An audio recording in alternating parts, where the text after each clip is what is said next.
That's crazy, yeah. About 2 hours later, police found Hines between a church and Bill Fay Park, where he'd often played, fell by 6 gunshots, one gang's message to a rival, authorities allege. They took him to the church and executed him, says Ronnie Ingram, the county sheriff. They shot him in the back of the head right there in the church parking lot on a Sunday evening. Man, do you know how much evil, hate, and lack of consideration and respect for human life it takes for you to go for a human to go through all that to do something like that to somebody else? I don't get it, man. They took him to the church and executed him, says Ronnie Ingram, the county sheriff. They shot him in the back of the head right there in the church parking lot on a Sunday evening. Man, even if you ain't got no respect for God or the church, man, or something, just don't. You know what, man? Alpha, shut up. Stay in your lane. Stay in your lane. Listen to LeVar.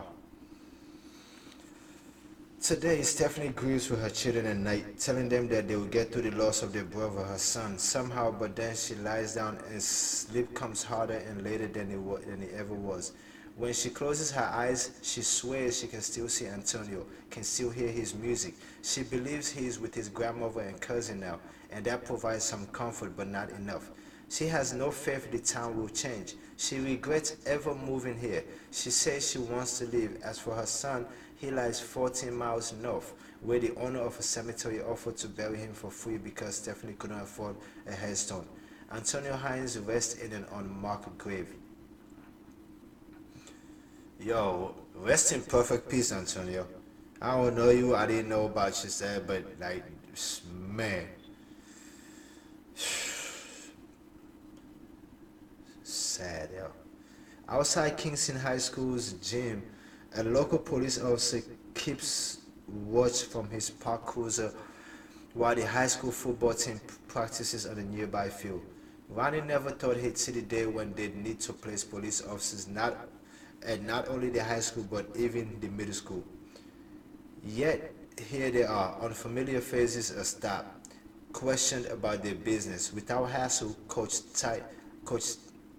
Tyndall parks on the grass in front of the gym and walks in. Past the team photos of recent state finalists and state champions gracing one wall along the hallway. Tyndall had here once. The photos proved it. Today he's 38, with a kind smile and a patient ear. Born and raised here an unspectacular point guard for the Vikings in the late 1990s, a coach at the nearby middle school, then a junior varsity coach, then varsity assistant, now the head coach.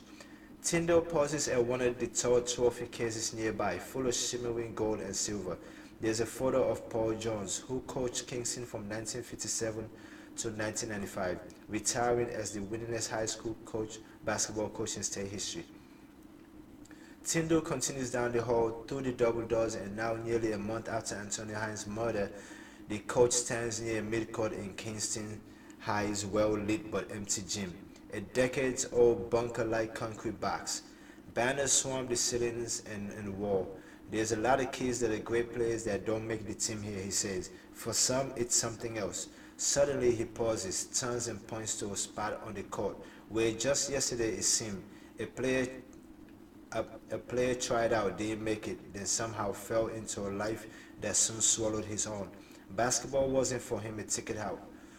Tyndall falls silent. A beat passes. That player was Antonio Hines. You can't save everybody, but an Ingram knew Antonio Hines. They saw each other around, but Hines' story isn't new to Ingram. It's something that kind of happens a lot in my hometown, Brandon says. The city just got crazier and crazier year by year. For his part, Tyndall admits he worries about them all. He monitors the people his players associate with, including with whom they walk home at night, warning them, offering rides. He tells players to be wary of anyone who might target them as meal tickets. The white coach of a historically black team, Tyndall is the school's athletic director and teaches from about 7 a.m. to 3 p.m. but the court is his refuge. I love coaching basketball, and to be honest, this is not what my county office would want to hear. But if I couldn't coach basketball, I don't know if I would stay. Tindu says.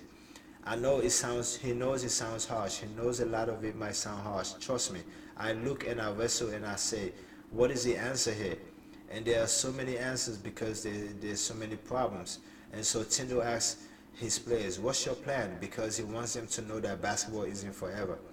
At the end of the day, like I tell our kids, I want you to grow old because you deserve to live a productive life of not being wrapped up in substance abuse, for not being incarcerated, and not losing your life at a young age. He tells his players, you deserve to grow old. He repeats the message, almost in disbelief that he has reached the point that anyone would ever think to tell anyone such a thing. You deserve to grow old. Brandon Ingram stands at his locker after the Lakers' 2017-2018 season opening blowout loss to the Clippers at Staples Center, measuring Kingston's progress in small steps. There are new restaurants, he says, thinking of his last visit in late August, and he financed a new gym floor at the recreational center where his father, Donald, still mentors kids. The floor bears Brandon's name in bold text. The Texas Rangers moved their Class A team to Kingston last year. The O'Neill, a seven-room luxury boutique hotel and formerly an old bank, reopened in 2015 along Queen Street. Next door, award-winning Mother Earth beer is brewed. Down the block, Chef and the Farmer, with its walls featuring laudatory clips from the New York Times, the Washington Post, and other national publications, is packed almost every night. A vodka distillery opened this past summer, but some things haven't changed in the 2 years since he's been gone. There's a lot of violence there, Brandon says. Brandon saw plenty growing up when his family lived in an area that was devastated after 1999's Hurricane Floyd swelled the banks of the Negus River, which flowed through Kingston's heart. It destroyed hundreds of homes, forcing neighborhoods to merge, changing their very identities. We were exposed to more violence, more gunshots than you'd hear at night, Donald says. We were tired of it. Brandon was definitely looking for an opportunity to get us out of there. He was tired of hearing about his peers getting in trouble and getting killed. He went through a lot of that. When Brandon returns, he tells Kingston students to stay in school, even if, as he says, some teachers tell those same kids that their future is limited. I always try to be the blueprint for them, he says. But each time he visits Kingston, Brandon struggles to believe he ever escaped. He thinks of the people he surrounded himself with, how grounded they made him, how fortunate he is. Even now, as he enters his second NBA season, rapidly rising as one of the Lakers' most promising talents, posting a career-high 32 points in a narrow loss to the Golden State in late November. I know, right? We almost had him, yo. We took him to overtime, didn't we? Didn't we take him to overtime that game?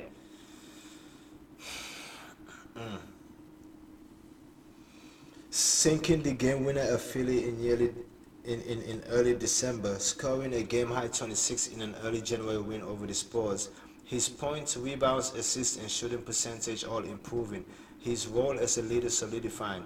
He thinks about the path that led here versus the paths that he has avoided, and how a razor's edge of difference separates the two. He says he thinks about that difference every day. It's a mid-autumn morning just over a year ago, and residents, business owners, community leaders, law enforcement, and clergy have gathered beneath near blue skies at a park along the banks of the Negus River. They've gathered to discuss the latest force that will, as it always has, try to bring them harm, perhaps destroy them for good. They're not talking about Hurricane Matthew, which just passed through, but what will follow it as certainly as it followed Hurricane Floyd in 1999 and Hurricane Fran in 1996. A flood. The banks of the Negus are rising, and computer models forecast them to reach historic highs the next night. So hundreds have gathered here where disaster will unfold again. They hold hands, they pray. Later that same night, a world away, Brandon Ingram plays a preseason game in Las Vegas against the Kings. But his mind is back home in Kingston.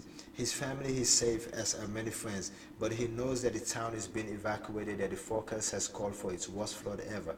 I think it's going to be really bad, he says, shaking his head in the T-Mobile arena locker room as his teammates file out. And indeed, as he fears, the very next night, the Negus crest at 28.31 feet, surpassing the record of 27.71 feet set by Hurricane Flood in 1999. It is the 20th time since 1936 that the Negus has flooded. Wow. In all, 5 townspeople will die. Approximately 800 homes and 170 businesses will be affected. About $125 million in damages will be inflicted. The town's officials will estimate that it will take years to recover, but through it all, one constant will remain. In 1947, when the town of Kingston built a structure that would also serve as a town shelter, it was constructed on higher ground, blocks from the floodplain. Over the years, the town would build more just like it, on the same type of protected ground. One year a park in East Kingston, another south of a country club in northwest Kingston, another near the intersection of Marcella Drive and Cecilia Avenue. With every flood, as Kingston was swallowed block by block, these buildings will remain. And so in the days after the flood, Ronnie Ingram patrols the streets in a Humvee, surveying the damage. He sees huge sections of paved road, 25 feet wide, 20 feet deep, washed away. He thinks to himself that he's never seen devastation like this, but then he sees those buildings. Some sit empty like barrier islands, perched just feet above the pooling water. Others are being used as evacuation centers and hubs for emergency responders. But 4 of them remain open for the same reason they remain open every day, including the one in which Brandon Ingram grew up playing. Immediately after the flood, hundreds of kids streamed through their doors, maybe 200, 250 maybe, even, playing basketball every day for hours, their squeaking sneakers echoing off walls that separate them from the horror outside. Kingston's 10 gymnasiums remain unharmed. As usual, the game survives. Baxter Holmes is a staff writer for ESPN.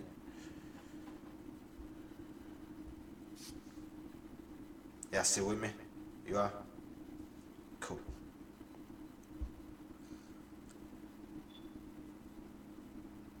You know how when a minority, let me be specific, because the black man is America's original boogeyman, you know what I mean? Like, other minority groups try to make that correlation with that, but the black man is America's original boogeyman. So, you know how when America loves a black man wholeheartedly, that means that either it's going along with something the way they want it done, or I don't know, man. I see how everybody loving on Tiger Woods right now. But this right here was from an article on April the 4th of 2018 on the Roots.com. I know conservative America just tuned me off since I said the Root.com. It is by Michael Javier. What up, Mike? Bro, I be loving your articles, dude. Be loving them. No lie. This was posted at 9:30 a.m. on that morning, 50 years on the anniversary of Dr. King's assassination. The title was From Most Hated to American Hero, the Whitewashing of Martin Luther King Jr. There is a recipe for making a hero. Greatness is neither the singular nor most necessary ingredient. Fame is important because no matter how benevolent or worthy someone's action may be, people must know about them. And though it might seem antithetical, hate is a crucial factor. Abraham Lincoln was disliked by many Americans when he was assassinated by John Wilkes Booth. He was. Before Lincoln was killed, a lot of Americans didn't like him because he was trying to abolish slavery. That was the reason. Don't be mad at me. I'm just the interpreter of the events. You know what I mean? That don't be mad at me. That was what it was.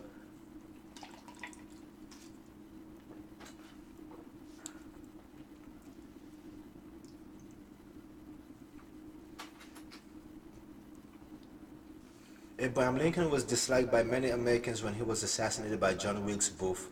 John F. Kennedy only had a 58% approval rating when he was killed in 1963. People even lined the streets to hurl insults at a man called Jesus of Nazareth as he carried the cross on which he would eventually be crucified. Which brings us to the most important ingredient in the making of a martyr. There must be blood.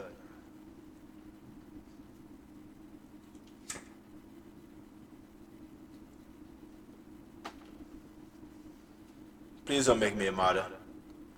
Please don't. Like, drag my name through the mud all you want. I'm black. I can deal with the mud. Drag my name through it all you want. Just drag it on through all you want. Just leave my blood alone. That means me and my family. Leave my blood alone, y'all.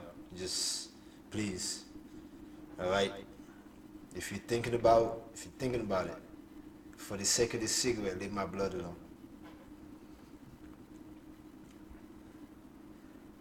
Abraham Lincoln was disliked by many Americans when he was assassinated by John Wilkes Booth.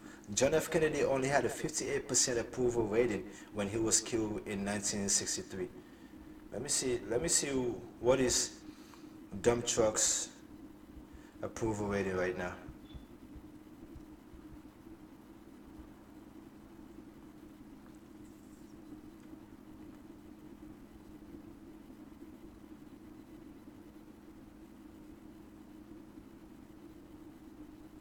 Okay, the most recent ones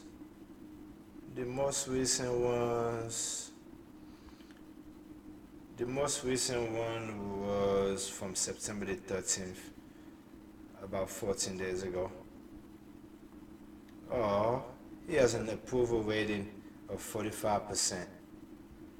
Oh, alright. Then your life is safe then, Trump, okay? Then your life is safe. They don't hate you enough. John F. Kennedy only had a 58% approval rating when he was killed in 1963. People even lined the streets to hurl insults at the man called Jesus of Nazareth as he carried the cross on which he would eventually be crucified. Which brings us to the most important ingredient in the making of a martyr. There must be blood. This week, America will commemorate the 50th anniversary of the assassination of Reverend Martin Luther King Jr., the most famous and beloved civil rights leader in the nation's history. Lost in the remembrance of the death of our nation's most heralded warrior for social justice is the fact that, at the time of his death, King was a man in exile in his own country. Contrary to popular belief, when King died, he was not an icon of freedom and equality. In fact, most of the country disliked him. Sadly, on April 4, 1968, a bullet splattered bits of Martin Luther King Jr.'s brains and blood across the balcony of Memphis, Tennessee's Lorraine Hotel. Then, and only then, was white America ready to make him a hero. In 1987, a Gallup poll revealed that almost 75% of Americans had a favorable rating of King. That same year, when the Roper Center asked which American they respected and admired the most, Americans named King more than any other person, living or dead. Even now, if you ask any black person whose name do most people bring up whenever black anger gives them the heebie-jeebies. Is that what MLK would have wanted? It's second only to what would Jesus do?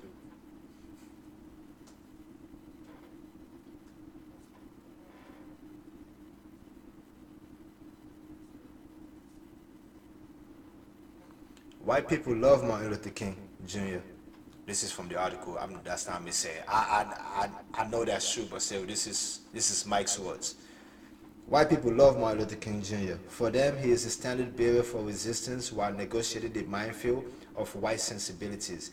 In the rewriting of history, King has been fashioned into an apologetic freedom fighter who, who carefully sidestepped white ira while pointing out inequalities. They have cunningly backdated their admiration for King and the civil rights movement to prove that they have always stood on the side of justice. It is bullshit. In August 1966, less than 2 years before King was gunned down, when a Gallup poll asked asked Americans of their opinion of King, 63% of Americans had an unfavorable opinion of the civil rights icon. In a Harris poll that same year, 95% of African American respondents gave King a favorable rating. In that same Harris poll, 54% of whites said they would not march or protest if they were in the same position as Negroes. And 2 months later, in October 1966, 85% of whites said that civil rights demonstrations hurt Negroes more than they helped. By December, many whites had changed their minds, but 50% told Harris pollsters that Martin Luther King Jr. hurt the Negro cause of civil rights. Why did King cause so much consternation among white people? Despite what they would have you believe, Martin Luther King never embraced all Americans. He was as pro-black as they came and spent much of his time calling out white people. Not only was he critical of the population of active racists, but he reserved much of his scorn for those who sat on the sidelines doing nothing. King explicitly stated, "He who passively accepts evil is as much involved in it as he who helps to perpetrate it."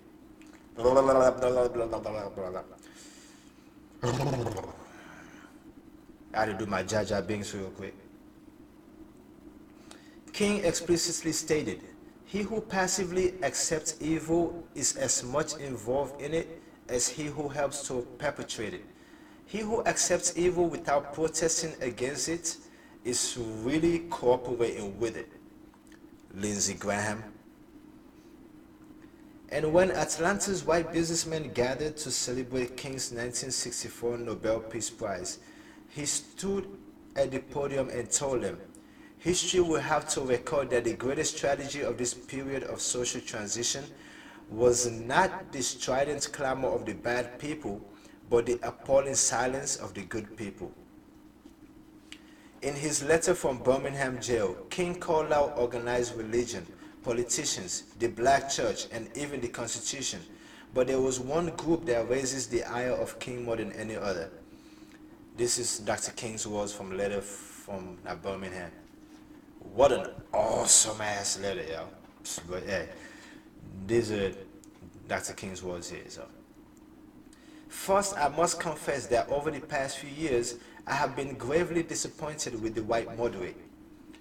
I have almost reached the regrettable conclusion that the Negro's great stumbling block in his stride towards freedom is not the white citizens' counselor or the Ku Klux Klaner, but the white moderate, who is more devoted to order than to justice, who prefers a negative peace, which is the absence of tension, to a positive peace, which is the presence of justice, who constantly says, 'I agree with you in the goal you seek, but I cannot agree with your methods of direct action,' who paternalistically believes he can set the timetable for another man's freedom, who lives by a mythical concept of time, and who constantly advises the Negro to wait for a more convenient season. I suppose I should have realized that few members of the oppressor race can understand the deep groans and passionate yearnings of the oppressed race, and still fewer have the vision to see that injustice must be rooted out by strong, persistent, and determined action." King was not only an activist for racial equality, but was also a thorn in the side of white America when it came to the Vietnam War, capitalism, and poverty. During his last days, King was working on the Poor People's Campaign and insisting on a radical redistribution of economic and political power. Then they whitewashed him and turned him into a martyr. To be fair, it is not just white people's fault. Because America is great at rewriting history, black people have accepted the narrative without challenging it. We have swallowed their sugar-coated version of Martin Luther King Jr. that paints him as someone who fought hate by lying down, sitting in, and silently taking his beatings. We regurgitate the narrative that King and Malcolm X were on opposite sides of the fight. No, the fuck they wasn't. No, the fuck they wasn't. I'm gonna tell you right now. This is not Mike and Mike's article talking. I'm gonna tell y'all right now. No, the fuck it wasn't. By the time Malcolm realized that Elijah Muhammad and all that was full of shit and everything it was about wasn't about black progress, it was about their own personal gain. By the time he realized that, they took that man out, black on black crime, on February the 21st of 1965. The fuck out of here. I'm sorry, man. I'm sorry, Mike.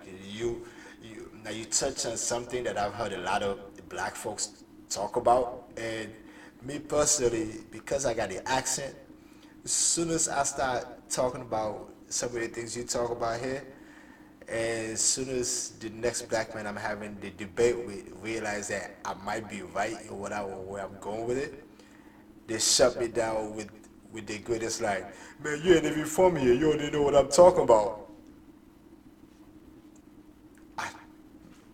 Yeah, you're right. And I'm thinking in my head at that time because I can't even tell whoever tell me this. I'm just thinking it like, yeah, I might not be from here, but I definitely know some shit you don't know. And you from here, you know what I mean? But you know, this is America, right? But yeah, let me go back to Mike's article from April the 4th. We regurgitate the narrative that King and Malcolm X were on opposite sides of the fight. We don't seem to remember that both men were targets of the FBI's counterintelligence program, or COINTELPRO. We have conveniently forgotten that both men were considered Negro radicals. We like the phrase black power because history has reduced the term nonviolent resistance to nonviolence. They have erased the most important ingredient of King's civil rights struggle. He resisted like a motherfucker. Those were his words and my thought and my words. He did. Man, out it. Woosa. That's a woosa moment right there. But yeah.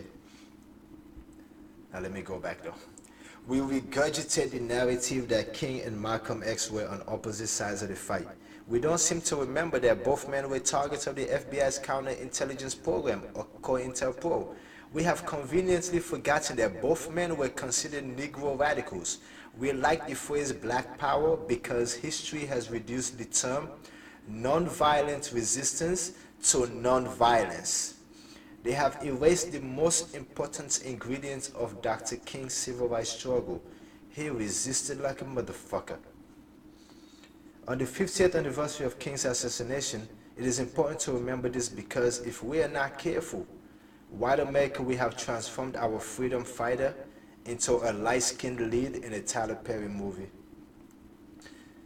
People will redress the protesters of Black Lives Matter for obstructing traffic by asking if it is what King would have done, as if he never led a march across the Edmund Pettus Bridge. Some will condemn downtown business district demonstrations while ignoring the sit-ins and boycotts organized during the civil rights struggle. Martin Luther King Jr. is a hero and a martyr.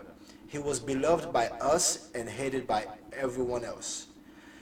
We must remember that it was not until he was taken from us that white America considered his greatness. There is no harm in pointing that out. It's not. If you're white and you love Dr. King, I'm not mad at you. Max Kellerman, I'm not mad at you. But your peoples were not Dr. King lovers before he was assassinated. I'm just saying, Max, your bloviating self be just, your name came up because I I watch First Take a lot. You know what I mean? I'm an ESPN head. You know what I mean? So you know, so you know how they try to keep, they say sports and politics shouldn't go like church and state. Why do you get swore in using the Bible if you're supposed to keep church and state separate? You know? Lindsey Graham and Brett Kavanaugh just just conjured up all kind of church in their stately affair yesterday, 2 days ago now. Martin Luther King Jr. is a hero and a martyr. He was beloved by us and hated by everyone else. We must remember that it was not until he was taken from us that white America considered his greatness. There is no harm in pointing that out. It is a valuable lesson in understanding the nature of protest. Being beloved is incongruous with disrupting any entrenched system. And the very nature of resistance means that there must be something to resist. So when someone tries to tell you what Dr. King would have wanted, remind them that we likely could have known his true feelings if a white man hadn't put a bullet in his brain. White people do not love Martin Luther King Jr. And by white people, I do not mean it as a blanket statement. I mean it as a historical, statistics supported fact. I mean it to describe the majority of white people who did not support the abolition of slavery, the civil rights struggle, the Black Power movement, Black Lives Matter, or any American movement for justice and equality. King was a living, breathing man with children, a wife, and a heartbeat. America never loved that. They loved the memory of Dr. Martin Luther King Jr. They loved the dead black bullet ridden thing. That's who they will be commemorating.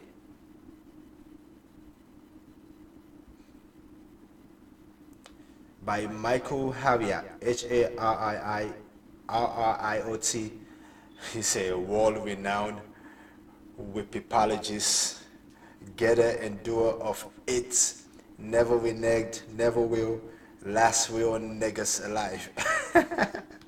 He spelled Negus Negus. Might be killing it.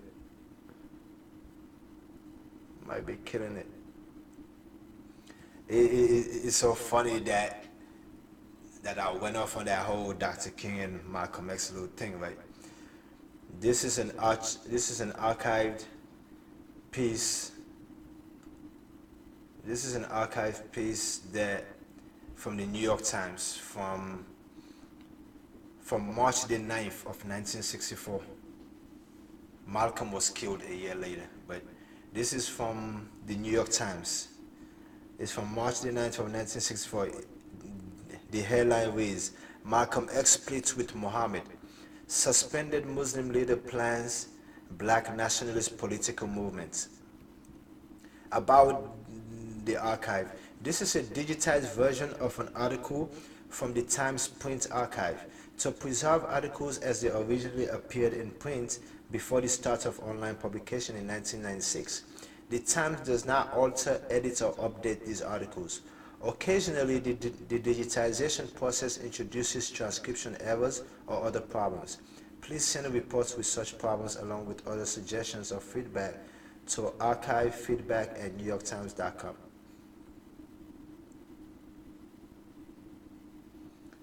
Like, if you go to this page and you're looking at it, you can see like a picture of the New York Times from that specific day, from that March 9th, 1964 day, and there's a next to the little blurb of the story that says Malcolm X splits with Muhammad, and right next to it, it's an article, it's a report that says debate on civil rights bill opening in Senate today. All right, let me go. Now the article reads, I'm trying to find who wrote the article though. I'm trying to find who wrote the article. I want to give credit where credit is due. Unfortunately, I'm not seeing it.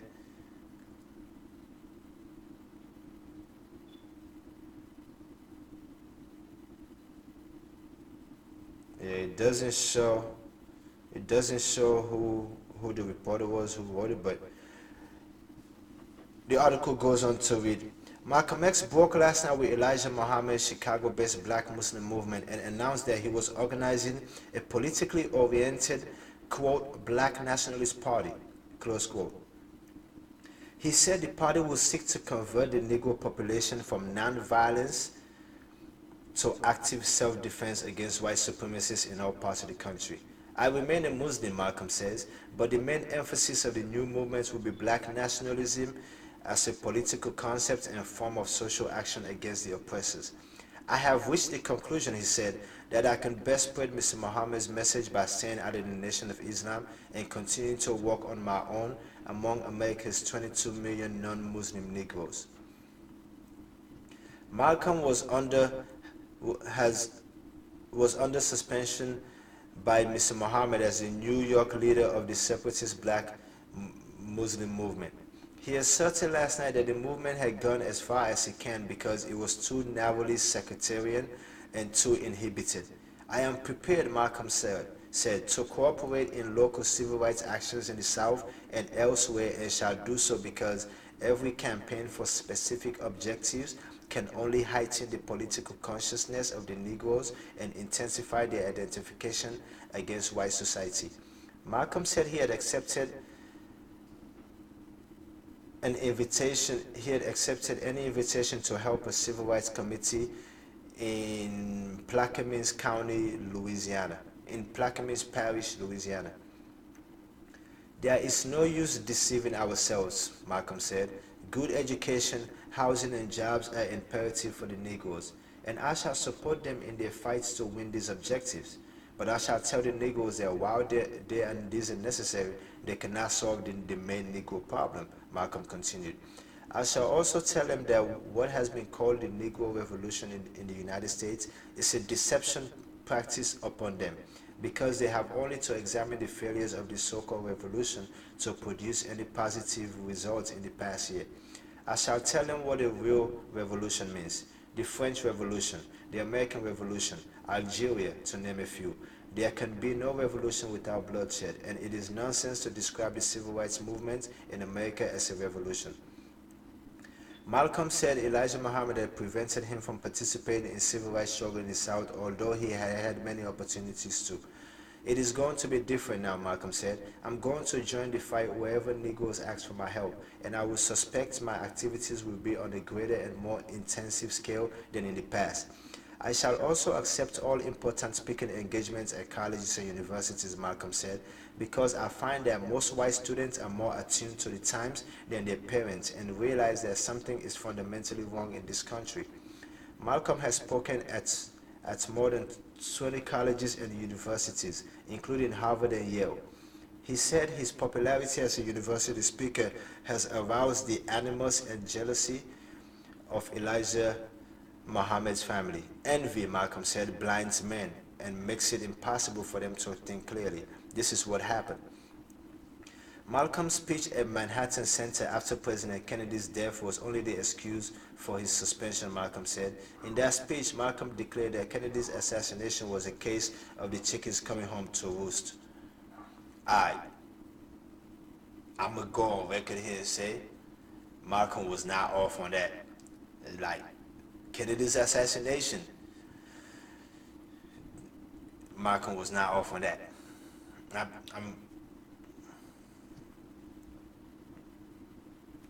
Malcolm contended that his phrase had been misinterpreted. He said he had meant that the spread of social hatred had created an atmosphere that made assassination possible. Malcolm said he had not been invited to the annual Black Muslim Convention in Chicago on February 26.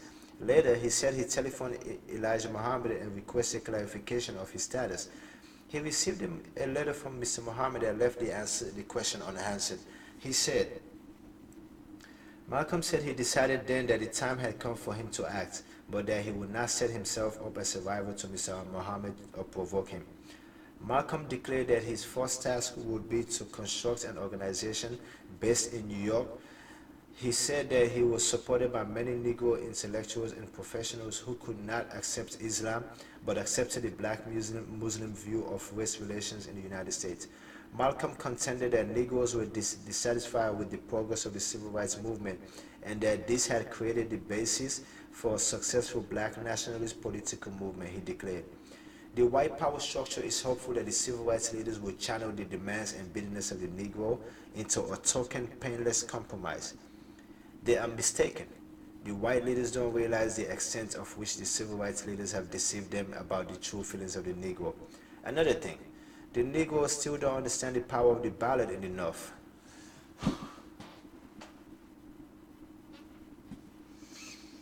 This was Malcolm X in 1964 talking about the Negro don't understand the true power of the ballot in the North.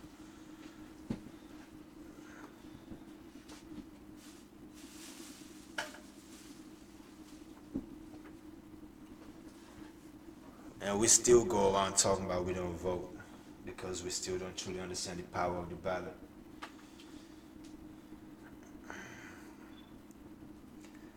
Another thing, the Negroes still don't understand the power of the ballot in the North.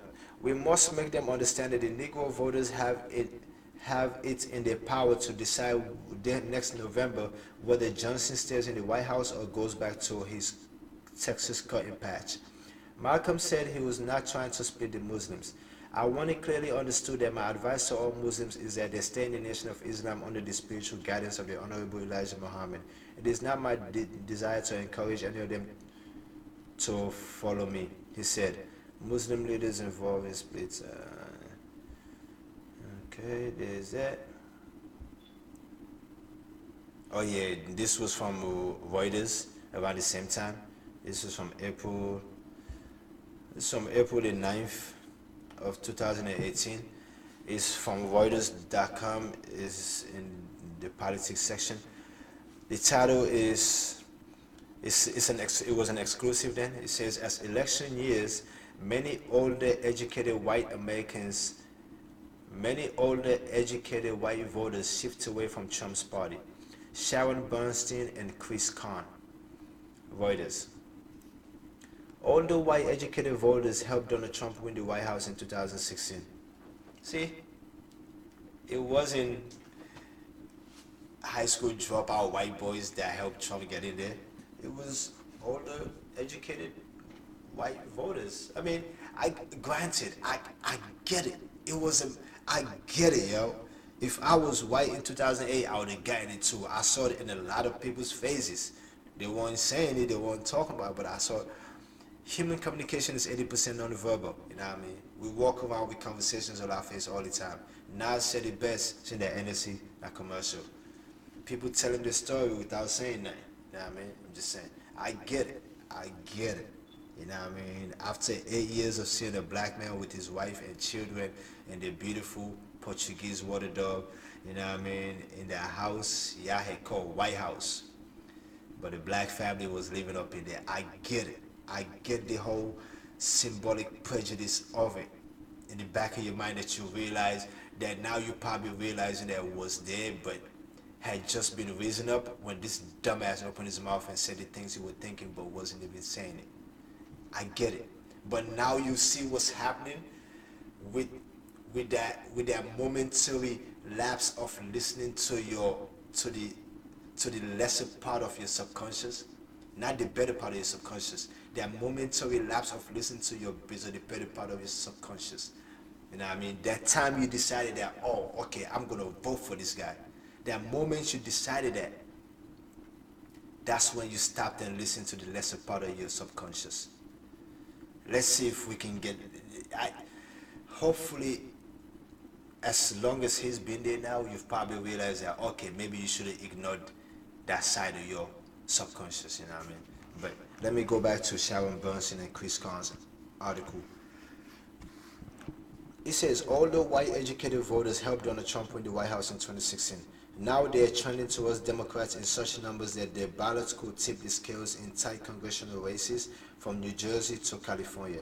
A new Reuters Ipsos poll and a data analysis of competitive districts show.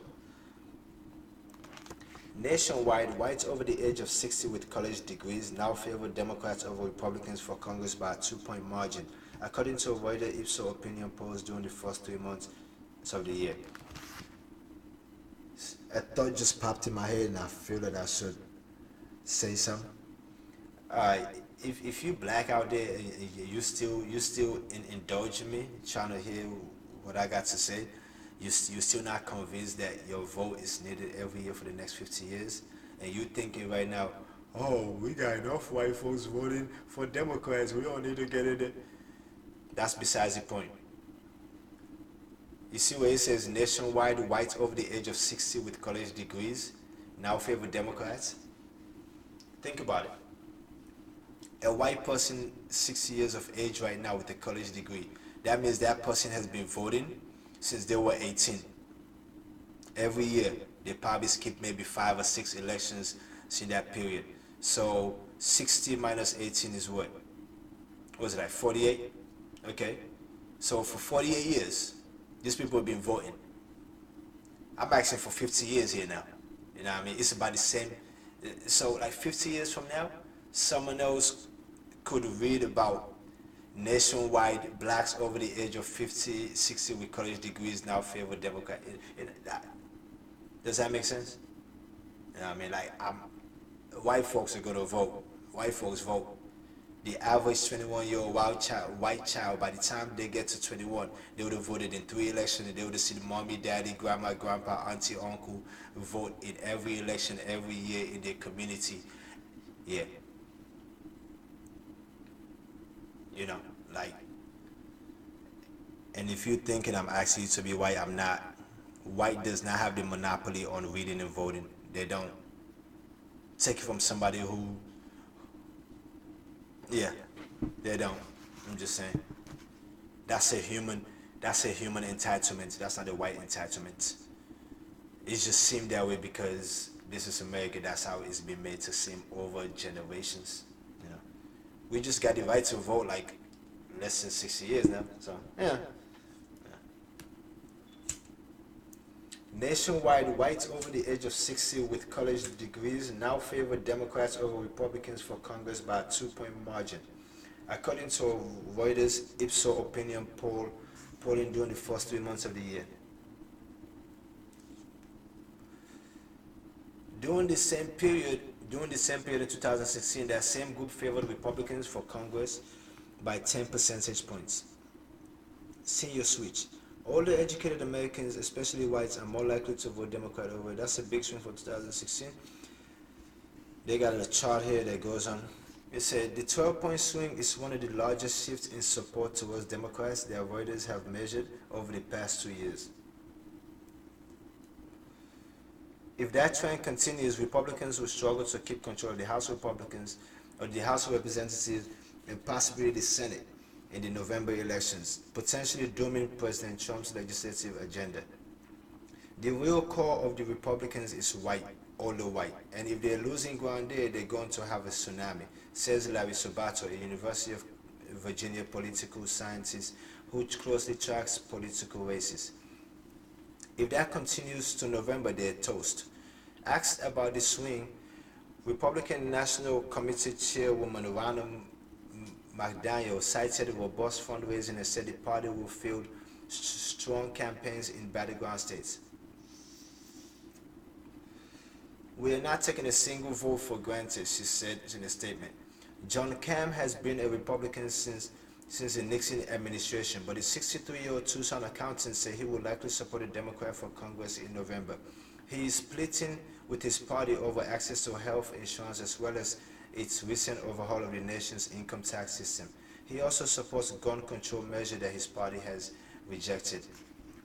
Mr. Cam, Mr. John Cam, John Cam, C-A-M-M, the 63-year-old from Tucson who is an accountant. Please, thank you, sir. Black power. It's like, now let me stop, but thank you, though. Thank you very much, sir. Like, thank you. We're gonna have a beer one day, me and you. If no one takes me out, we're gonna have a beer, okay? We're gonna have our own Obama beer summit. I know you remember that, John. I'm a moderate Republican, and yet my party has run away from that, Cam said. So give me a moderate Democrat. Cam is not alone in his worries about healthcare. The number of educated older adults choosing healthcare in the voter poll as their top issue nearly tripled over the last 2 years, from 8% to 21%. Yeah, we know how important healthcare was till we got some good universal healthcare for like 6 years or 4 years. Then these Republicans try to fuck it up, huh? Now we want it back. The poll did not ask respondents precisely what their concerns about healthcare were. Typically, though, voters' concerns are varied. Some fear the repealing of the Affordable Care Act, former President Barack Obama's signature effort to offer subsidized health insurance to millions of Americans and expand healthcare to the poor. Others cite high prescription drug costs and the high cost of healthcare in general. Gray vote magnified. The potential impact of any swing to Democrats is magnified given that older, educated adults are reliable voters. They also make up a sizable portion. They been vote. A 6-year-old white person in America with a college degree been voting for 48 years. Of course they are reliable. They are reliable voters. Maybe that's what I should ask. Maybe that's what I should ask. Can Black America become a reliable voting base? When I mean reliable, like consistent reliability, reliable consistency. Am I asking too much? It seems like I am, huh? But I'm asking you to just give up one day out of the year, maybe two, because you got to vote in the primary too. Yeah. Maybe I'm asking too much.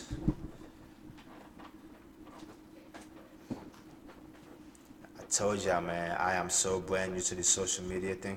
You know what I mean? Like, so. The potential impact of any swing to Democrats is magnified given that older educated adults are reliable voters. They also make up a sizable portion of the voting population in many districts where elections are close. How their vote could decide the elections in as many as 26 competitive congressional districts where Democrats have a shot at winning a seat. A Reuters analysis of U.S. Census data shows highly educated older voters make up about 5 to 10% of the population in those areas. Democrats need to pick up 24 seats to win control of the House of Representatives. More broadly, older white Americans, regardless of their level of education, are still more likely to vote for Republicans than Democrats. That's why I'm asking Black and brown to vote. I can't tell you who to vote for, but I can tell you not to vote Republican. More broadly, older white Americans, regardless of their level of education, are still more likely to vote for Republicans than Democrats. But the Republican advantage with this group has been trimmed by about 5 percentage points when comparing the first quarter of 2018 with the first quarter of 2016. Disproportionate power. Older educated voters have even more clout in the Arizona 2nd Congressional District, where John Cam lives. They make up about 10% of the population there, the analysis shows. Adjacent to the University of Arizona Tucson campus and including some of Arizona's few liberal pockets, it is Arizona's most competitive district, says Paul Benz, an Arizona strategist and pollster who has worked on numerous Republican campaigns. Older voters in the 2nd district, both with and without college degrees, were 40% of voters in the 2006 election that kept Congress in Republican hands and brought Trump to power. Arizona voted data reviewed by Reuters shows. You know what, now I'm thinking if I should get into John McCain's restless wave right now, speaking of Arizona voters. Maybe I should use that portion to speak to not just white Americans, just Arizona voters. Arizona is a battle state. Always has been, always will be. I've passed through there on the Greyhound bus on my way to LA. I've never been. Ben said the shift towards Democrats in the Tucson area could be enough to determine the outcome, but he cautioned against reading too much into the increased concern about healthcare. He said Republicans could still win votes with arguments focusing on immigration and support for the military. Those are like the two favorite talking points: immigration and defense spending.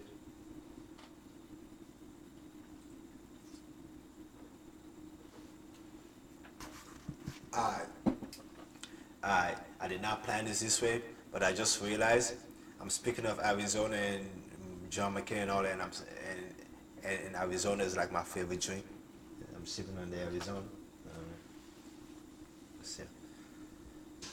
Yo, Donald Glover, yo, you're a fool, man. You're such a genius in your mind, yo. You're such a genius in your mind. I seen that. I seen your Arizona commercial on Atlanta. That shit is funny. You're a fool for that, yo. I'm trying to tell you, I'm a fool. Hey, if you ain't seen Atlanta on FX, I don't know what you been waiting for. What you been waiting for, yeah? Try to tell you. But yeah, though. Where was that? Ben said the shift towards Democrats in the Tucson area could be enough to determine the outcome, but he cautioned against reading too much into the increased concern about health care. He said Republicans could still win voters with arguments focusing on immigration and support for the military. Older educated voters are also nearly 10% of the adult population in northern New Jersey's hotly contested 11th congressional district, three hotly contested Southern California districts, and highly competitive seats in Illinois, Texas, and Virginia's 10th. Raising anxiety. Nationally, Democrats plan to campaign strongly for older voters, focusing on issues such as taxes, healthcare, and the economy as campaigns heat up later this year. Party strategists said Republicans, meanwhile, are touting the benefits of the tax cuts and the improved economy. In an ad that began rolling out last week in Indiana, Priorities USA Action, the largest Democratic Party fundraising group, highlights increases to the federal deficit caused by Republican tax cuts. Now there's a plan to cut Medicaid to pay for it, the ad says, a line designed to raise older Americans' anxiety about the government health care program for over 65-year-olds. Priority spokesman Josh Schwerin said it plans to spend $50 million on such ads in several states, including Arizona, Pennsylvania, and Ohio. To read about how healthcare anxieties are looming large in the key Kentucky households, click here. I ain't funny for that clickbait. I usually don't fall for clickbait, so you have to really, yeah, but voters between the ages of 60 and 65 are particularly worried about health care, said Bridget Harrison, a political scientist at Montclair State University, New Jersey, because they are paying ever higher private health insurance premiums and are not yet eligible for Medicare. Kenneth Johnston, 82, and a registered Republican who was shopping with his wife on a recent day at a Sprouts Farmers Market store in Green Valley, south of Tucson, said he is unhappy with his party and has mixed feelings about Trump, but he hasn't yet decided how he's going to vote. I'm worried about healthcare, but sometimes I'm just worried about everything, he says. I'm old. The Reuters Ipsos Daily Tracking Poll provides a snapshot of public opinion by surveying more than 65,000 adults during the first 3 months of 2016 and 2018, including more than 15,000 people over the age of 60. They surveyed a lot of people. It says reporting by Sharon Bernstein and Chris Kahn, additional reporting by Grant Smith in New York, Howard Schneider in Washington, and Paul Ingram and Joe Ferguson in Tucson, Arizona. Editing by Damon Darling and Ross Colvin. Hey, Reuters, thanks for not charging to read your content. You know what I mean? I don't know how you can afford to do, but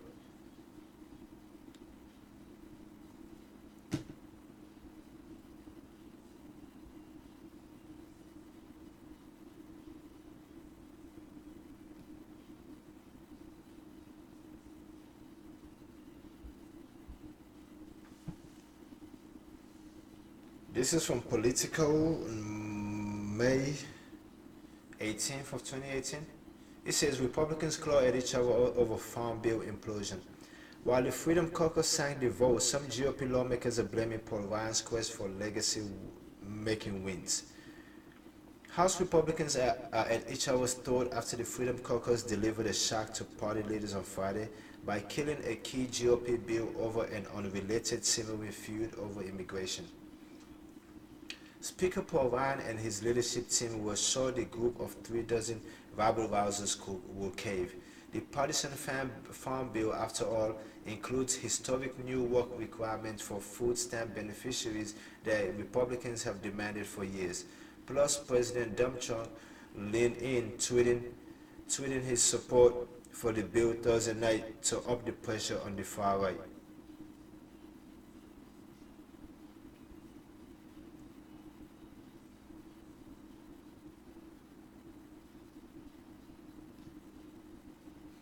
But Ryan's team sorely miscalculated in an embarrassing show of weakness. The bill went down on the floor after a last-minute leadership scramble to flip votes.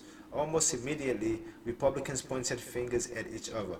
Freedom Caucus members said GOP leaders brought the matter on themselves by failing to pass a Republican immigration solution for Dreamers sooner. Yo, I haven't heard about Dreamers in months. It feel like it's been a year I ain't heard nobody talk about no Dreamers, yo. Like, first it was the Muslim band, then it was the Dreamers, then it was the kids in the converted Walmart turned into jails. You know what I mean? Like, what do we? Oh, Brett Kavanaugh is taking over at the news cycle right now, right? Yeah, like, it's, see, like, I've gotten to the point where I hate to do it.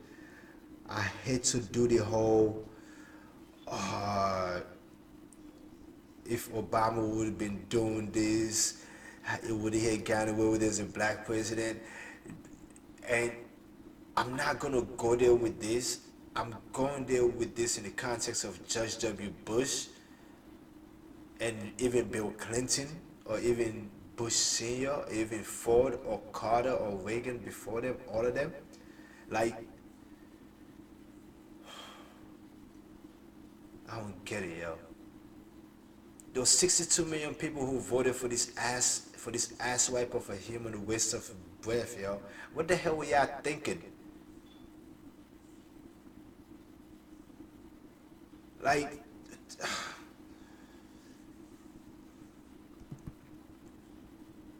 it is September, right? It is September 29th. My laptop is telling me that it is September 29th at like 2:14 in the morning. Okay. This article I'm reading from was in May. May, June, July. I can't count May. June, July, August, September. 4 months.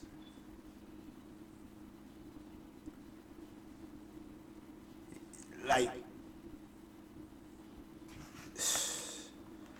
if I hadn't seen the word dreamers right here, I would have forgotten we had that issue with with, with people's lives on the balance.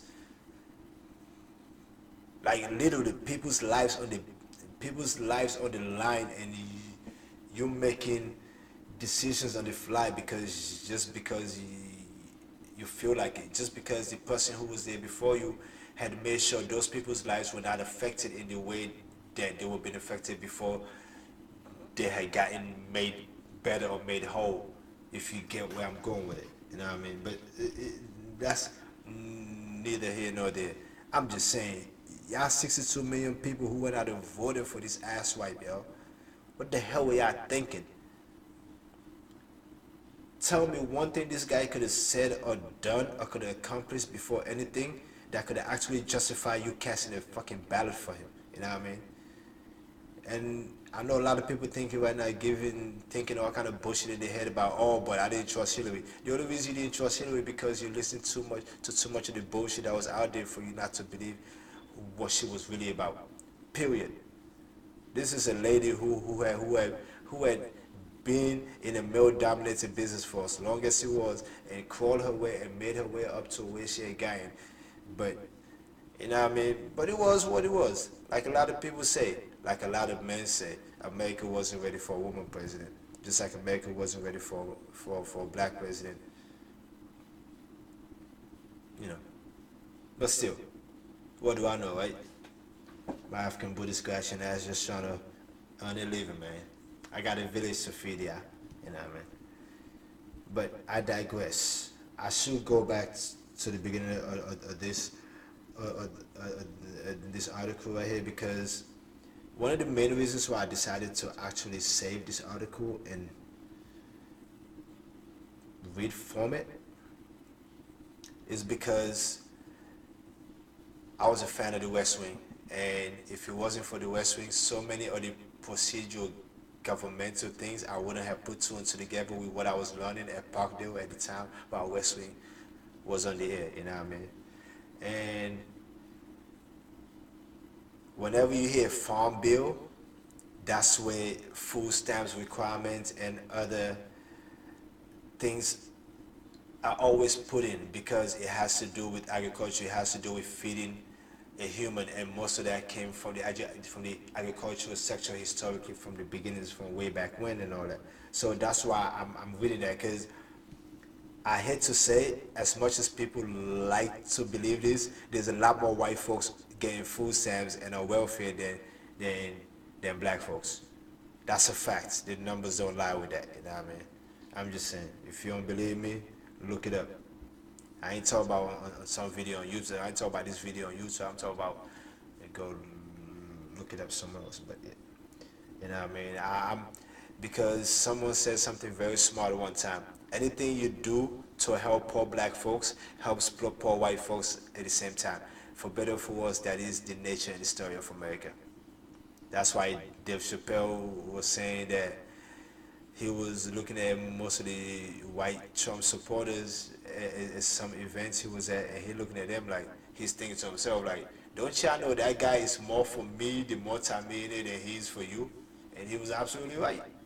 For you to benefit from Trump's administration, you have to be making at least $75,000 a year or more. If you're black in America, you're making $75,000 a year. Big ups to Brooklyn. Much love and respect to you. You know what I mean? Like, I'm just saying. I gotta give you that. Now you did. I got family members who are making that much. Like, I am number 7 of 10.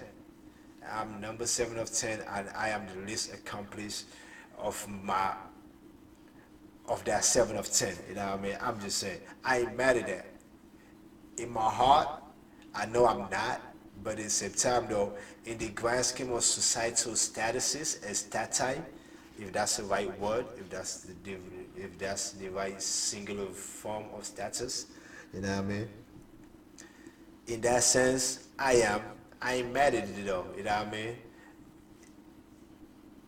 I got, I, I'm saying that to say I know people who are black in America and are benefiting from that man's policies, and I get it. It's beautiful because you've gotten to that point in life where you making that money to to get on that path of sustenance of long money. You know what I mean? Generational wealth.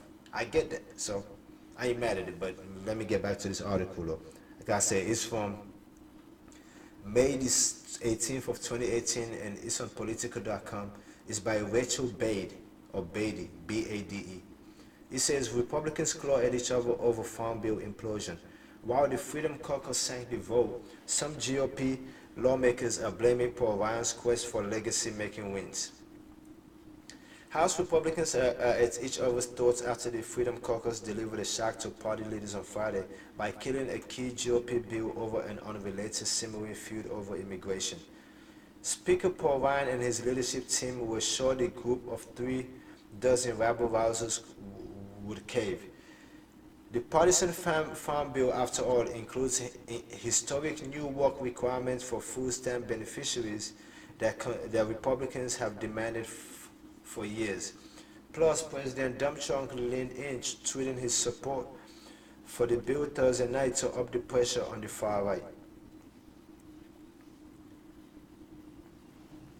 But Ryan's team sorely miscalculated. In an embarrassing show of weakness, the bill went down on the floor after a last-minute leadership scramble to flip votes. Almost immediately, Republicans pointed fingers at each other. Freedom Caucus members said GOP leaders brought the matter on themselves by failing to pass a Republican immigration solution for Dreamers sooner. GOP leaders blamed the Republicans for upending a core Trump priority, and some Republicans even blamed Ryan, arguing that they stuck with an outgoing speaker who couldn't get the job done. Obviously, the House Freedom Caucus is to blame, but this is the problem when you have a lame duck speaker who announces he's leaving 8 months in advance. Karma coming back to bite you in the ass, you racist pig. Ryan is a problem, yo, but he can make calls to members to urge them to vote for something, but who will care? Ryan's vote put the blame. Ryan's office put the blame on the Freedom Caucus. The group had been demanding a vote on a sharply conservative immigration bill, and Ryan's team late Thursday offered such a vote,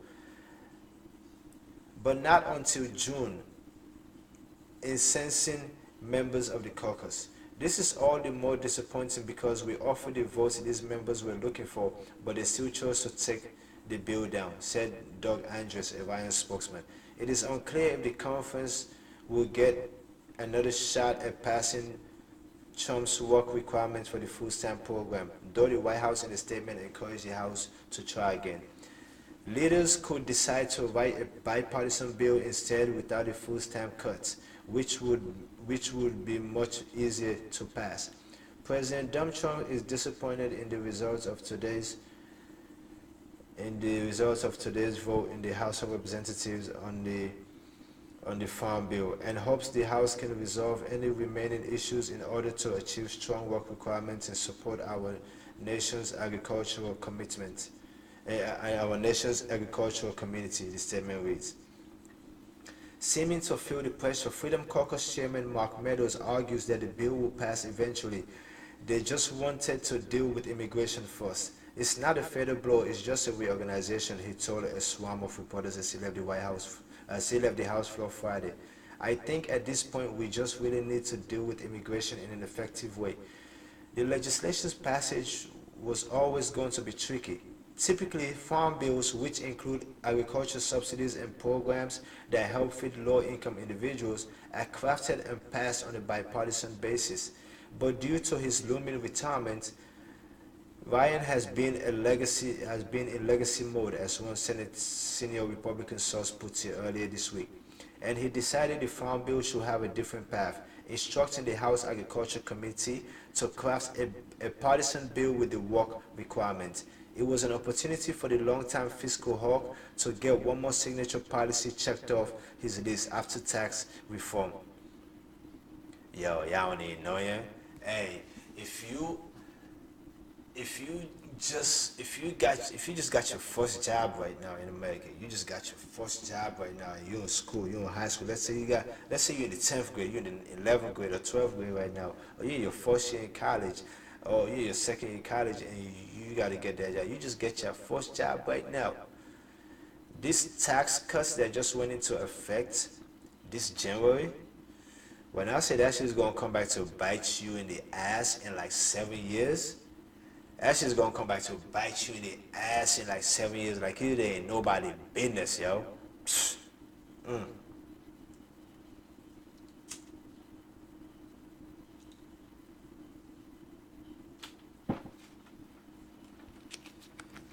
Trying to tell you, yo. But, poor Ryan got his signature policy checked off, so I ain't mad at him. Do your thing, Ofe.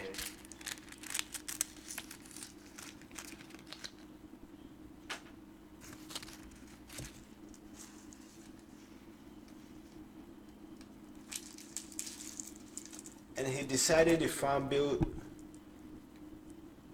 but other members of leadership saw problems right away. Democrats will never back an employment mandate for food stamp recipients, so Ryan's gambit will require them to rely on their own fractured conference. True to form, The Freedom Caucus took advantage of the predicament to get something they wanted on a wholly separate issue. The group was unhappy that a cluster of moderate Republicans were going to force votes on bipartisan bills protecting young undocumented immigrants known as Dreamers, legislation many expect to pass with Democratic support. One group member, Representative Mark Stanford, that motherfucker right there. That motherfucker right there. What up, Marky Mark? One group member, Representative Mark Sanford of South Carolina, told political Thursday night that the conservatives have been petrified that GOP leaders are going to strike an immigration deal with Democrats that ignore their own priorities. So Meadows demanded that GOP leaders put the group's preferred conservative Dreamer bill on the floor, legislation they'd been asking leadership to vote on since last year. The bill would extend legal status for Dreamers for a few years, build a wall, curb legal immigration, crack down on sanctuary cities, and reform asylum for minors, proposal that even some Republicans are comfortable with. That's why he's been going after. That's why Christian Nielsen has been going after freaking green card holders.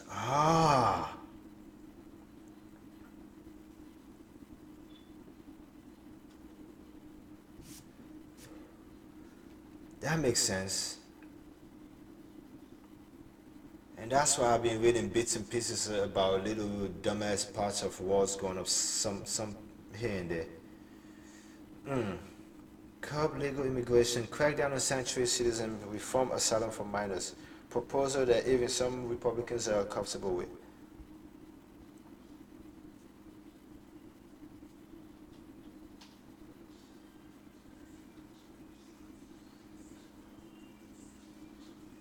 In a Wednesday night meeting 2 days before the vote, Ryan agreed leadership could put the conservative proposal on the House floor in June. But that wasn't good enough for Freedom Caucus members. They demanded that the vote happen before the Farm Bill. GOP leaders weren't willing to give them that, accusing the Freedom Caucus of moving the goalpost. So instead, they told the group, pick any date you want after the Farm Bill and it's yours, according to one senior Republican source. The Freedom Caucus held a late-night Thursday phone call to mull their options. If they backed down, they'd be seen as spineless. If they didn't, Dumb Trunk would go angry. They risked the latter. Lean passed, but a real toss-up, said one senior Republican of the prospects of passage as lawmakers headed to the floor Friday morning. Any confidence leaders felt earlier in the week melted away quickly on the floor, as lawmakers considered a series of amendments to the bill. Majority Whip Steve Scalise and his chief deputy whip Patrick McHenry, Republican North Carolina, buzzed from the conservative member to conservative member, trying to flip votes with mixed results. McHenry huddled with Representative Walter Jones, a fellow North Carolinian whom GOP leaders rarely rely on because he so often votes no. Jones voted no as expected. Scalise sat with Stanford but couldn't move him. House Majority Leader Kevin McCarthy and his close friend Representative Tom Graves talked animatedly with Freedom Caucus member Jody Heiss of Georgia, who they flipped, but that wasn't enough to save the bill. At one point, Meadows and Freedom Caucus founder Jim Jordan, man, all the racists hold it up.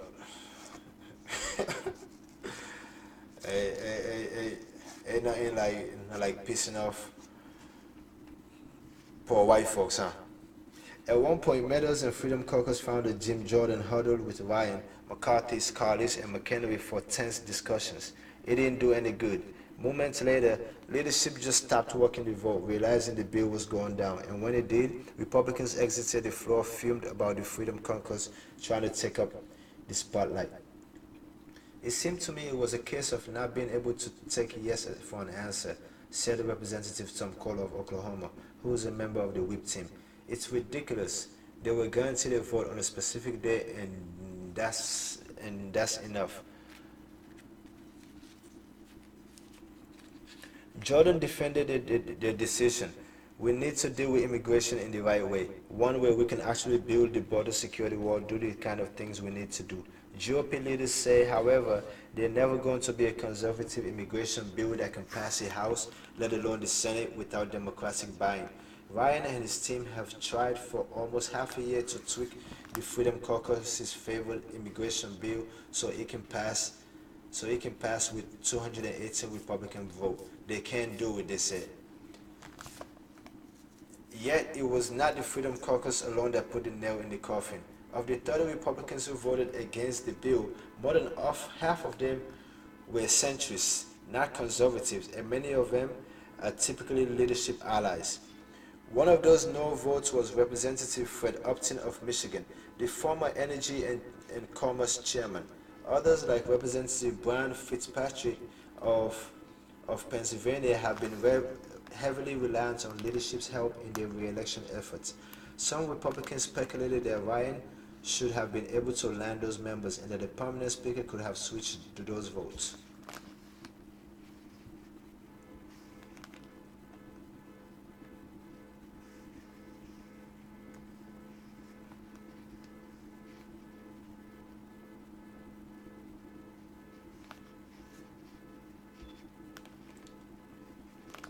This right here, that was an awesome piece, right? This was from thedailybeast.com. It was by Michael Wolraich, Wolraich. So on September the 4th of this year, 25 days ago. It says Sly Fox, how Robert Mueller outfoxed Donald Trump. Special Counsel Robert Mueller faces a unique challenge in his investigation of Russian interference during the 2016 election. In addition to gathering information and prosecuting criminals, he has had to avoid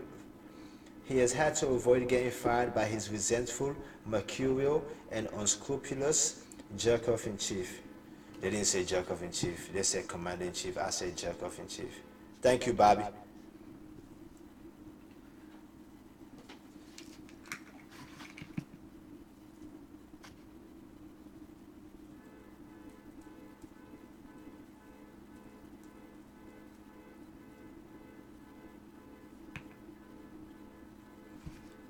Oh man, it's like, now let me stop, yo. Let me stop.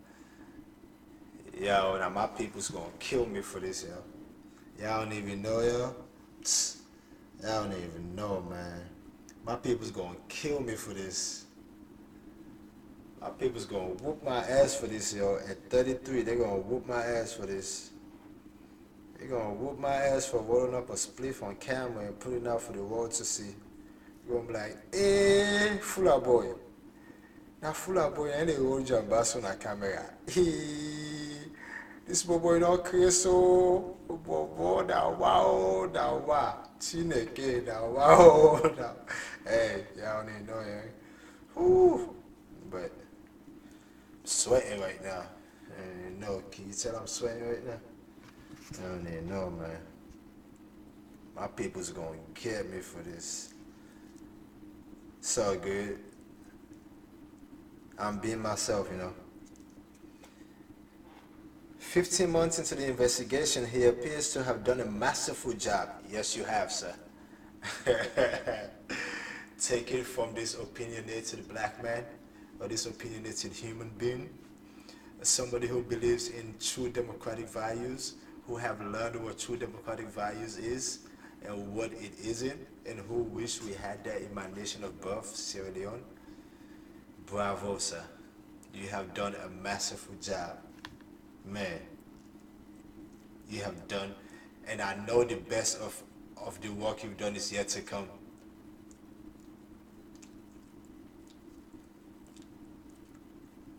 Don't know what your end game is, what your end goal is and all that, but don't know what all that is, but I'm sure you have such respect for the continuity of government and procedure and all of that, that you will not interrupt the flow of government. You will at least wait till you know who the next incoming administration will be before anything is done, so the flow of the daily ins and outs of the workings of the federal government is not interrupted. You know what I mean? I believe that. I could be wrong. I don't know what your plans are, bro. You know what I mean? All I know is you're smart as fuck. You're like 35 steps ahead of this guy right now. You were 5 steps ahead of him when you came out of that meeting when he asked you to be FBI director. When you said no. What? As soon as you walked out there, you were 5 steps ahead of him. But hey, just a smart man speaking, you know. 15 months into the investigation, he appears to have done a masterful job. By manipulating and distracting Donald Trump and his team of lawyers, he has not only preserved his job, he has maintained complete autonomy and seeded a cluster of spin-offs investigations that will be nearly impossible for the White House to stifle. And despite Trump's insistence that he's totally allowed to intervene whenever he chooses, he won't dare make a move this close to the midterm elections, which means Mueller's investigation will be protected for at least 3 more months. How has he done it? Number one, no leaks. Whenever the media reports new revelations about Russian collusion, Trump flies off the handle, publicly attacking the investigators and privately exploring ways to terminate the investigation. Had Mueller and his team revealed their discoveries to the public, an enraged Trump would have shut them down long ago. Consequences be damned. But the investigators have been extraordinarily tight-lipped and leak-free, dripping only the minimal information necessary for legal filings. The public doesn't know what Mueller knows, and more importantly, neither does Donald Trump. Number two, soft rollouts. It's notable that Mueller has not indicted or even questioned any member of Trump's family, including Donald Trump Jr. and Jared Kushner, who saw dirt on Hillary Clinton from a Russian operative. Publicly targeting anyone too close to Trump would certainly provoke a forceful reaction from the president. Indeed, Mueller has prowled the outskirts, taking down stragglers like George Papadopoulos, Michael Flynn, Rick Gates, and Paul Manafort before he goes after the main herd. You're probably wondering, where's Michael Cohen on here? This was before the whole, Michael Cohen, because that just happened not too long ago. You know what I mean? Just imagine that. Number three, obstruction, distraction. As far as the White House knows, Mueller is investigating Donald Trump for one and only one violation, obstruction of justice. Without evidence of another crime to cover up, Trump's lawyers believe they can beat the charge. As a result, they have been pleasantly cooperative, even allowing White House counsel Don McCain to be interviewed for 30 hours over 9 months. Mueller has encouraged the credulous lawyers by hinting at a swift resolution that always seems to be just a few weeks away. This subterfuge has taken in the old guard and the new. Both Ty Cobb and Rudy Giuliani repeatedly promised that the obstruction of justice probe was nearing its end. Meanwhile, the Mueller team has quietly pursued all its investigations without interference. So I tell y'all, Bob Mueller's smart as fuck.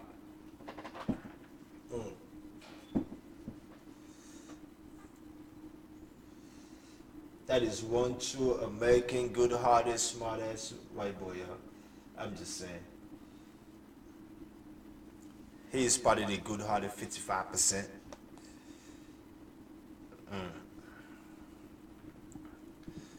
I'm gonna read that part again. That part was awesome.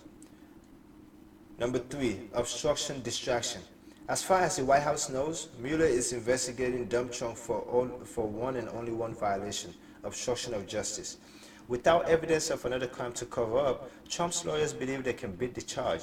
As a result, they have been pleasantly cooperative, even allowing White House counsel Don McGahn to be interviewed for 30 hours over 9 months. Mueller has encouraged the credulous lawyers by hinting at a swift resolution that always seemed to be just a few weeks away. This subterfuge has taken in the old guard and the new. Both Ty Cobb and Rudy Giuliani repeatedly promised that the obstruction of justice probe was nearing its end. Meanwhile, the Mueller team has quietly pursued all its investigations without interference. Number 4. The interview game. Mueller has been seeking a presidential interview since at least August 2017. Yo, you know what? Now let me read. For the past year, Trump and his lawyers have made a grand show of negotiating conditions for such an interview. They believe that prolonged wrangling benefits the president, making it appear as if he is willing to speak with Mueller while avoiding actually doing it. In reality, the long delay is a boon for the investigators, allowing them to continue their work while Team Trump focuses on the optics of the interview negotiations. When the time comes, Mueller may subpoena the president, but doing so could trigger a legal crisis that could end the investigation. So he will likely wait until the last possible moment to issue a subpoena.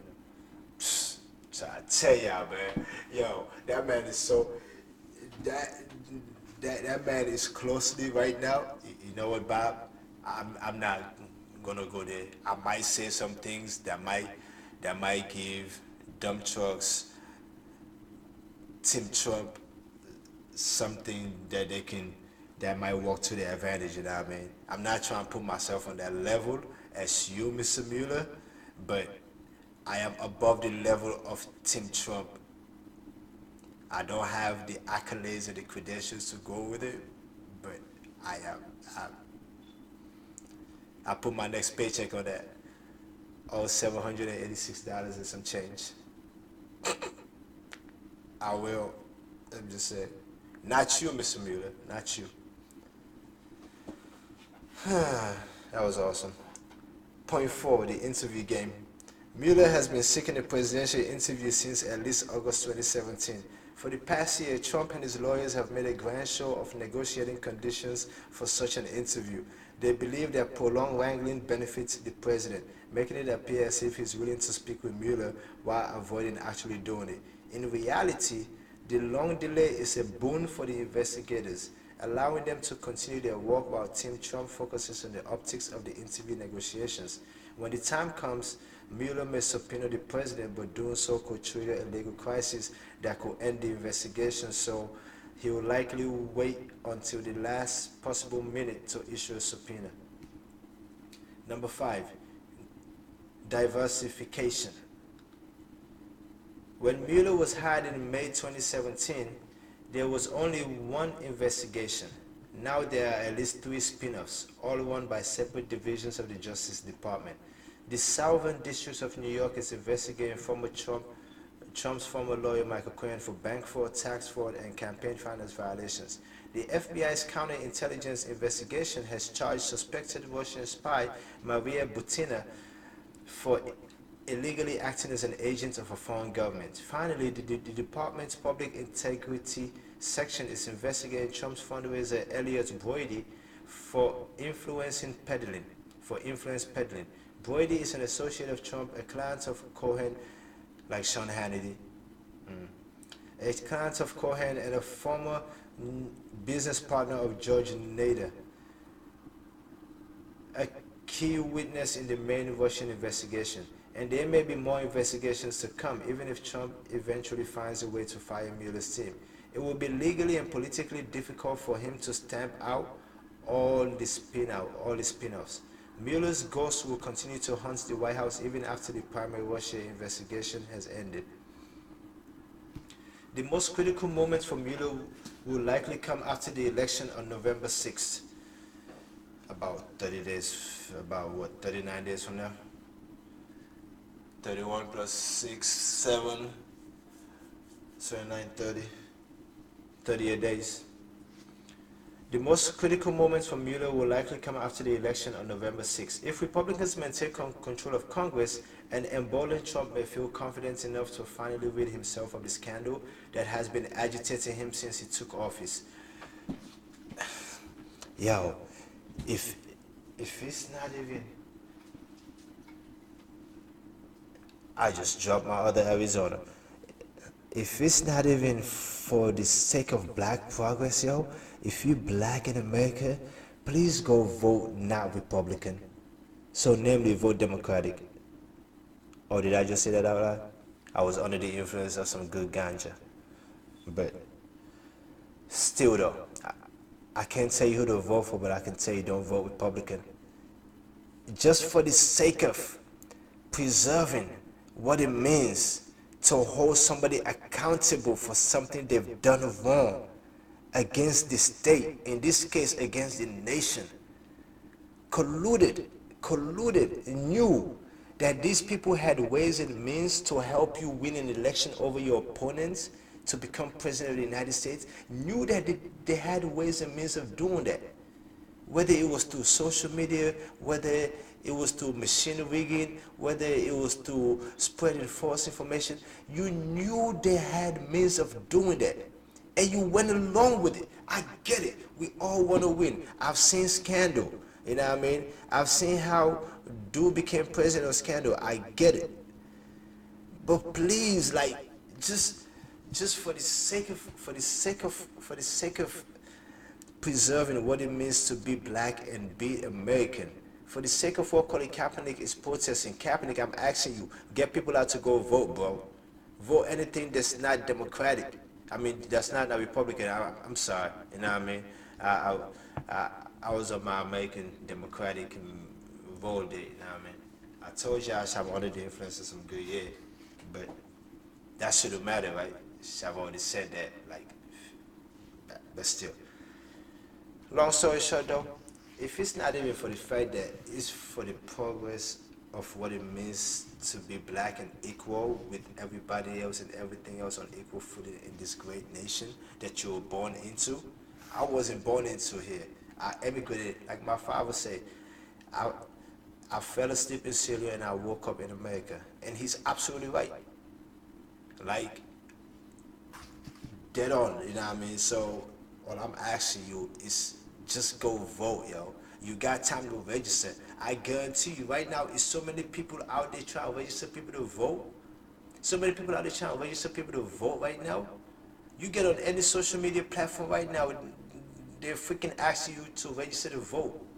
It takes one day, yo. Come on. If you got a job, they can give you time off. I've proven that.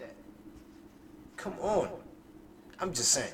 You know what I mean? It's those dumbass mundane little things. 8 years ago right now, there's a big old blowout called Tea Party movement. There's no democratic movement, no democratic Tea Party thing. I'm just asking y'all, yo. That's what I'm saying. I feel like I feel compelled to want to do this part. I have never voted in my life, I'm being honest, because I came here at 13. I couldn't vote in my country because I lived there when I was 13. When I came here, I'm still not a citizen, so I can't vote. I'm not mad at that. But at the same time, though, I know plenty of people who can and who don't. I've known plenty of people who can and who never did and who don't and who still do and who don't plan on doing it. That's a problem. That's a problem, y'all. I'm just saying, that man right there,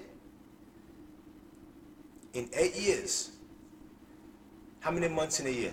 12, right? 12 times 8. 12 times 8 is what, 96? Yeah, 12 times 8 is 96. In 96 months, that man had 96 months in the White House, right? In that 96 months, only 4 of those when he has support to accomplish anything. So if you ever hear somebody question or say other the words, other the statements, Obama and this shit for the black community, ask yourself, what did the black community help to help Obama while he was in there? Real talk. I'm just saying, this is fact here. In 96 months while that man was in office, 96 months, yeah, he had a full Congress for 4 months. Okay? By comparison so far, Dumb Trump has been in office January 2017. So let's start February, March, April, May, June, July, August, September, October, November, December. Right? So that's what? 11 plus 9, 20. In 20 months, he's had a full Congress.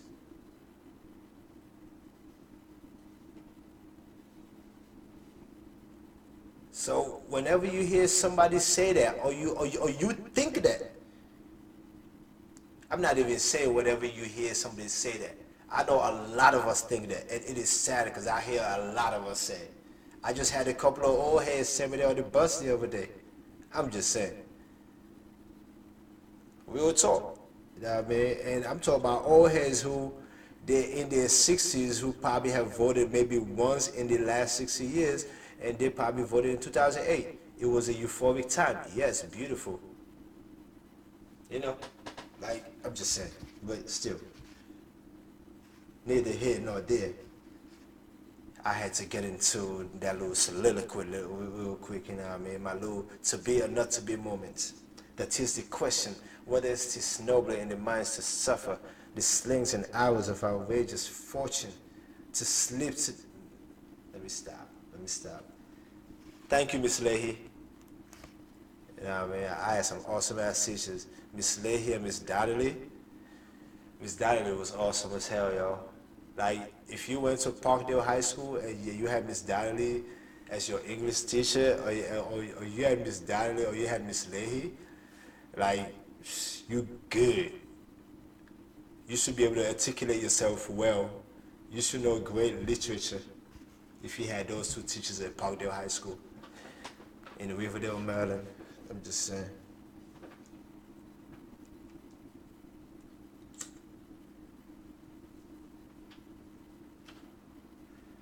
Miss Donnelly, I was such a Shakespeare fan, yo. She was so in love with Shakespeare. She made Shakespeare fun. She made literature fun. Like, so on the back, where you entered into her classroom, so it's on the back wall, she has the quote from Dante's Inferno that says, "Abandon all hope, ye who enters here." This is awesome. I digress. I'm sorry. The most critical moments for Mueller will likely come after the election on November 6. If Republicans maintain control of Congress and embolden Trump may feel confident enough to finally rid himself of the scandal that has been agitating him since he took office. On the other hand, if Democrats capture the House, a desperate Trump may attempt to squash the investigation before the new term begins in January. But even if he acts in November, it may be too late.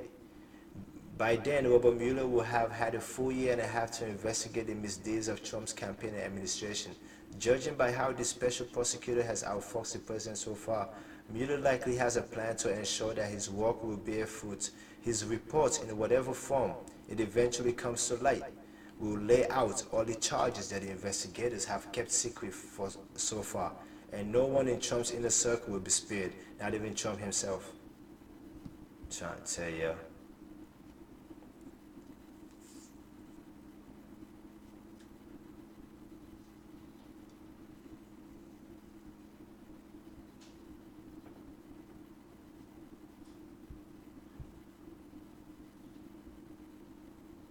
It was something else I wanted to look up here, man. It was something else.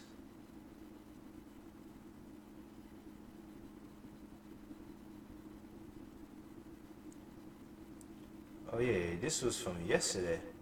Oh no, a couple of days ago.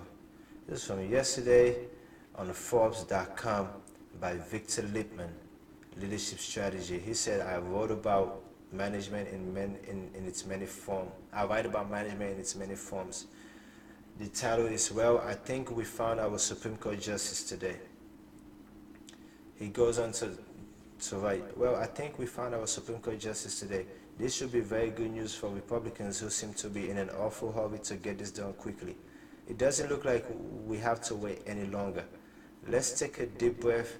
Let's all take a deep breath and step back for a moment. All crazy partisan politics aside, let's consider the qualities a good justice should have. A good justice should be objective and fair-minded, not guided by strong preconceived opinions. A good justice should be empathetic, not focused on oneself.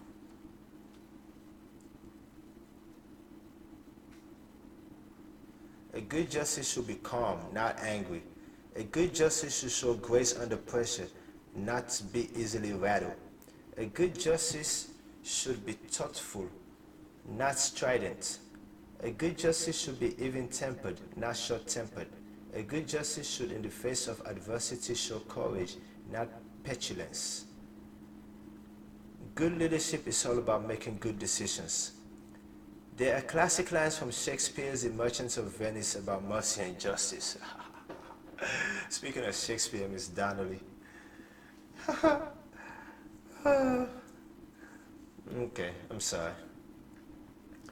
There are classic lines from Shakespeare's The Merchant of Venice about mercy and justice. The quality of mercy is not strained. It droppeth as the gentle rain from heaven upon the place beneath. At the end of the day, good leadership is about temperament. Having the kind of calm demeanor and even temperament that enables one to make sound, thoughtful decisions under pressure, not decisions that are reflective, impulsive, angry, or politically driven. When one thinks of the sea of strident, bitter recriminations that have engulfed this whole Supreme Court nomination process and the partisan political football the Supreme Court has become, it feels like we've completely lost sight of what a Supreme Court ought to be. It feels sadly like we as a nation are losing our way. Well, cheer up. The good news at least is I think we found someone today with the right temperament to make a fine Supreme Court justice. Her name is Christine Blasey Ford. I retired in 2012 from the corporate world with over 2 decades of Fortune 500 frontline and executive management experience, most of it in communication, and it's asking me to go forward to read more about the contributor.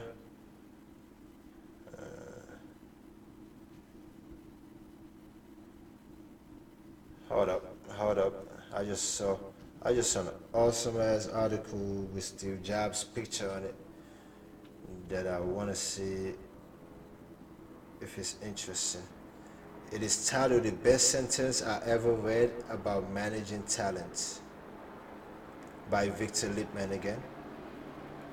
He has a picture of Steve Jobs introducing Apple's 30-inch monitor in 2004. This is a quote from Steve Jobs. It says, "It doesn't make sense to hire smart people and tell them what to do. We hire smart people so they can tell us what to do." So that's why Republicans in Congress haven't been letting Trump tell them what to do, because they didn't hire somebody smart. Okay.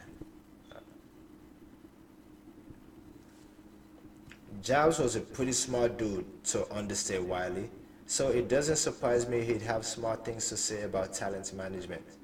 But I have to say, when I came across the above thought yesterday, I felt it was the best single sentence I'd ever read about management. One of the key challenges that smart people, of whom business has many, face in management on a daily basis is subjugating their own ego. Subjugating their own ego so they can get better results for their organizations than if they didn't.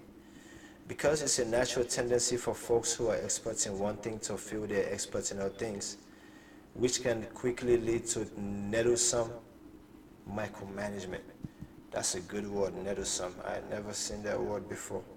I've seen cumbersome, I've seen worrisome, I've never seen nettlesome. Nettlesome. Causing irritation or annoyance. Easily irritated or annoyed. It's an adjective. Nettlesome paperwork. Not the least nettlesome. So somebody cranky, annoying, irritating, pesky, vexing,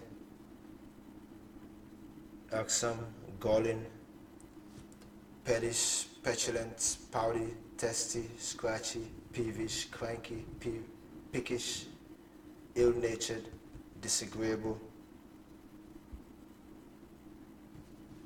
I just described. Nah, I'm not going there. I'm gonna leave him alone.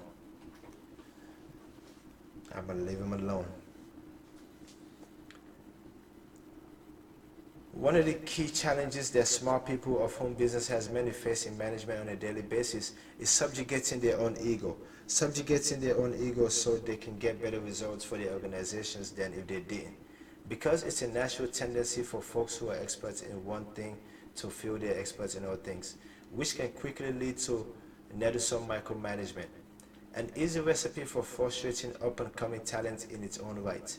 But the best managers know that it's not about their personal accomplishment, but about their teams, which involves fully unleashing the talents of the smart people all around them, which I believe is exactly what Mr. Jobs was saying.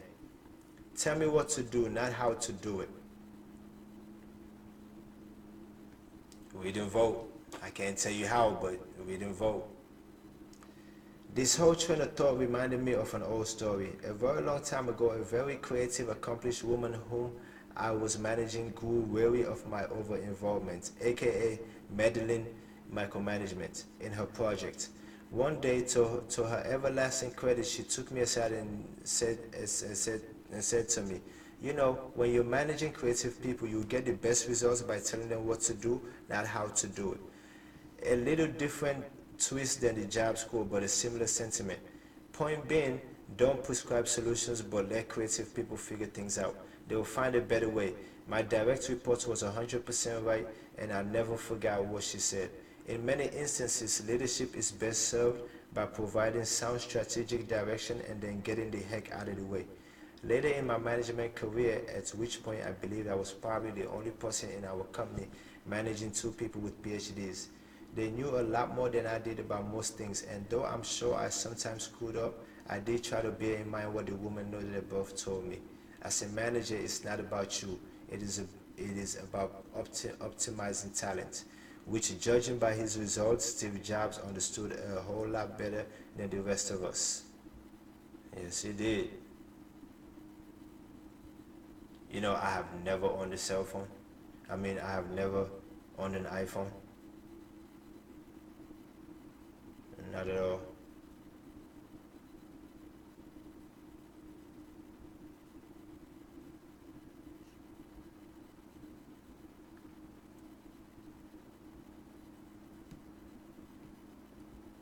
See, now I'm trying to read this article in the New York Times about how Donald Trump is providing $12 billion in aid to farmers in states that voted for him.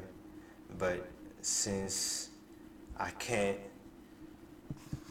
I, I guess I've read up all my free articles for the month.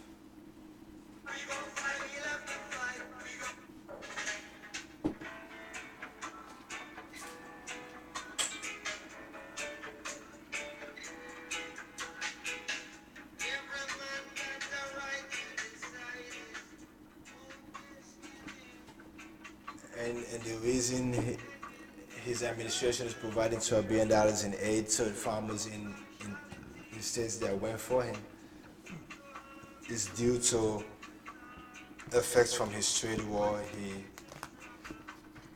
started with China and Canada and Europe and Mexico. So yeah, it's his doing, but you know, we don't hear about that though.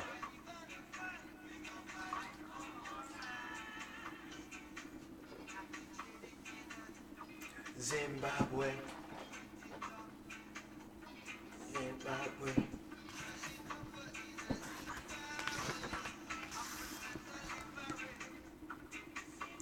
Back to Texas Stuff by Robert Parkinson. In graduate school at Yale, I learned a great deal from this growing body of literature, but I felt increasingly dissatisfied.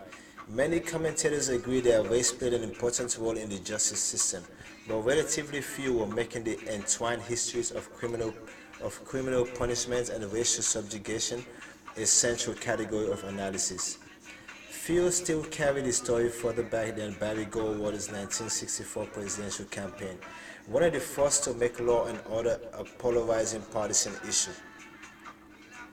Although no one was grappling seriously with the role of the American South, Despite the region's leadership in extending sentences, building new prisons, and resurrecting bygone punishments like chain gangs and striped uniforms.